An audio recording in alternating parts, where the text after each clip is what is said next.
ओम साधन नमस्ते जी। जय श्री राम, जय आर्यवर। तो आज बात करते हैं शेयर मार्केट के विषय में कि इसमें हम अपनी शुरुआत कैसे करें। शेयर मार्केट में हम जैसे ट्रेडिंग करते हैं ना, तो ट्रेडिंग की शुरुआत कैसे करें, कैसे यहाँ पर बाय करें सेल करें, तो ये सब जानेंगे आज इस वीडियो में। ठीक है, मतलब अभी एक शुरुआत करेंगे। शुरुआत कैसे कि हमें कैसे अपना बाय करना है, कहाँ पर शेयर को खरीदना है, कहाँ पर बेचना है, तो ये सब हम इसमें शुरुआत करेंगे शेयर मार्केट में। तो ये धीरे धीरे हम करेंगे, इसमें अब प्रतिदिन वीडियो आया करेगी। तो अब बात करते हैं शेयर मार्केट के विषय में। तो शेयर मार्केट क्या है, यहाँ पर क्या होता है, यहाँ पर शेयर मार्केट में कंपनी लिस्टेड होती है। अलग अलग प्रकार की कंपनी इसमें लिस्टेड होती है, जैसे कि रिलायंस हो गया, भारतीय एयरटेल हो गया, मतलब जो कि हम जिसका प्रोडक्ट यूज करते हैं तो वो शेयर मार्केट में भी लिस्ट होती है अधिकतर कंपनी। ठीक है, तो यहाँ पे क्या होता है, शेयर अर्थात मतलब उस कंपनी की हिस्सेदारी। वो कंपनी अपना शेयर बेचती है, अपना स्टेक बेचती है, तो उसको हम शेयर के रूप में ले सकते हैं, यानी उसकी हिस्सेदारी हम भी ले सकते हैं। ठीक है, तो हम उसके कंपनी के शेयर खरीद और बेच सकते हैं।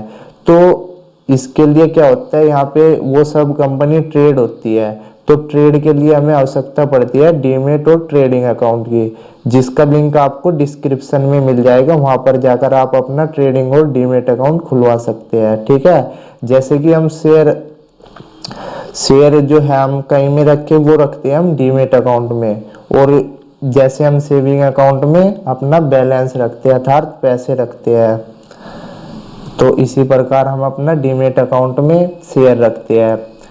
तो अब क्या है, टेक्निकल एनालिसिस सीखेंगे। मतलब टेक्निकल एनालिसिस होता है कि हम शेयर को कहाँ पे खरीदे, कहाँ पे बेचे, तो मतलब इसका हम अनुमान लगा सकते हैं। टेक्निकल एनालिसिस मतलब उस शेयर की हिस्ट्री को देखकर आगे वो शेयर क्या कर सकता है, मतलब ऊपर जा सकता है, नीचे गिर सकता है, या भी खड़ा रहेगा, इस विषय में जानकारी हमें होती है टेक्निकल एनालिसिस से। तो दो प्रकार की होती है वैसे तो एनालिसिस, एक फंडामेंटल भी होती है, लेकिन हम टेक्निकल की बात करेंगे। टेक्निकल में ही फंडामेंटल भी आ जाता है, और वैसे फंडामेंटल थोड़ा बहुत उस कंपनी के विषय में बस जानना होता है कि क्या है।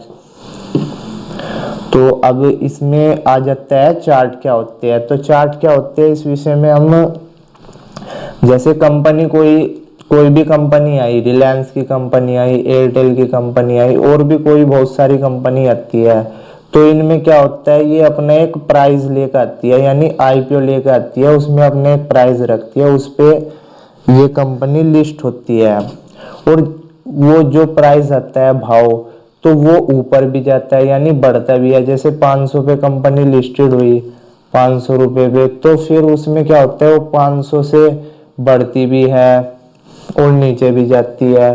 तो इसमें भाव भाव से क्या होते हैं, चार्ट बनते हैं कि ऊपर 500, फिर 490 ऐसे जाता है, नीचे भी जाता है, ऊपर भी जाता है। तो प्रतिदिन चार्ट उसका बढ़ता जाता है, उसकी हिस्ट्री बढ़ती जाती है। तो टेक्निकल एनालिसिस में हमें यही देखना होता है कि कंपनी का जो भाव है वो कहाँ पे जा रहा है, और पिछले भाव को देखकर आगे का अनुमान हम लगाते हैं कि अभी ये कंपनी ये कार्य कर रही है, इतने पर इसका प्राइस है यहाँ पर, तो आगे क्या कर सकती है ये, मतलब इसका भाव कहाँ पे जा सकता है आगे। ठीक है, इस प्रकार से हमें ये देखना होता है। तो चार्ट आपको समझ में आ गया। चार्ट होता है उस शेयर की हिस्ट्री, यानी उस शेयर का भाव। ठीक है, तो उसके हिसाब से हम आगे का अनुमान लगाते हैं, इसको बोलते हैं टेक्निकल एनालिसिस। ठीक है, और अब आते हैं चार्ट कितने प्रकार के होते हैं। वैसे तो चार्ट दो से अधिक प्रकार के होते हैं, लेकिन हम दो प्रकार के चार्ट के विषय में बात करेंगे, एक तो लाइन चार्ट और एक कैंडल स्टिक चार्ट। ठीक है, तो इन्हीं दो का हम प्रयोग करें, क्योंकि यही हमें इनका ही यूज होता है, इनका ही प्रयोग होता है, इससे अधिक चार्ट का हमें प्रयोग नहीं होता। मतलब हमारे लिए वो प्रयोग के लिए नहीं है। वैसे बाहर अदर देश में वो चलते भी है कोई कोई से प्रकार के चार्ट, लेकिन हमारा काम इन्हीं से चल जाता है, लाइन चार्ट से, टेक्निक वो कैंडल चार्ट से। ठीक है, तो अब लाइन चार्ट क्या होता है, लाइन चार्ट के विषय में जान लेते हैं।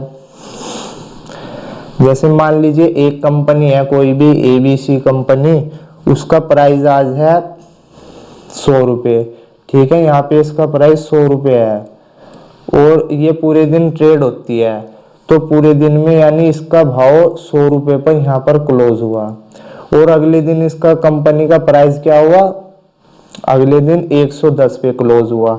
यानी जब शाम को जैसे मार्केट खुलती है ना 9:15 पे ओपन हो जाती है और 3:30 बजे बंद हो जाती है, तो ओपनिंग प्राइस होता है कुछ भी, जैसे मान लीजिए ओपनिंग प्राइस 100 है और रात को 3:30 बजे के आसपास वो बंद हुई 110 पर, तो 110 पर जैसे वो बंद होगी तो उसको क्लोजिंग प्राइस माना जाएगा। तो क्लोजिंग प्राइस को ले लेते हैं और उससे फिर यहाँ पे एक डॉट बन जाती है मतलब, और फिर अगले दिन मान लीजिए आज तो 100 पे बंद हुई और अगले दिन 110 पे बंद हुई, तो अब इन दोनों को मिला देते हैं तो ये चार्ट बन जाता है। और फिर अगले दिन 111 पर बंद हुई यहाँ पर, तो अगले दिन फिर इसको मिला देते हैं, तो ऐसे ऐसे करके लाइन चार्ट बन जाता है ऐसे, यानी प्राइस उसका बढ़ते जाता है, आगे हिस्ट्री उसकी बढ़ती जाती है, ठीक है। तो ये तो होता है लाइन चार्ट। और अगली वीडियो में हम बात करेंगे कैंडल स्टिक चार्ट के बारे में। कैंडल में क्या होता है, अलग अलग कैंडल होती है, एक दिन की कैंडल, तो उसके हिसाब से चार्ट बनता है, ठीक है। तो कैंडल स्टिक चार्ट के बारे में हम अगली वीडियो में बात करेंगे, उसमें मैं आपको कैंडल भी समझाऊंगा और फिर अगले उसमें फिर कैंडल स्टिक चार्ट के बारे में बताऊंगा आपको, ठीक है। तो अभी के लिए इतना ही। आप इसी वीडियो को तब तक 1 या 2 बार घुमा घुमा कर देखें जिससे आपको अच्छे से पता चले। और ये शेयर मार्केट में टेक्निकल एनालिसिस एक जर्नी है, मतलब इसको धीरे धीरे हमको बढ़ाना है, सीखते जाना है धीरे धीरे धीरे। ये नहीं कि आज ही सब कुछ सीख ले, पहले जो पिछला बताया जाए उसको अच्छे से सीखो और फिर आगे बढ़ेंगे, ठीक है। तो ऐसा करेंगे। तो आज की वीडियो में इतना ही, मिलते हैं अगली वीडियो में।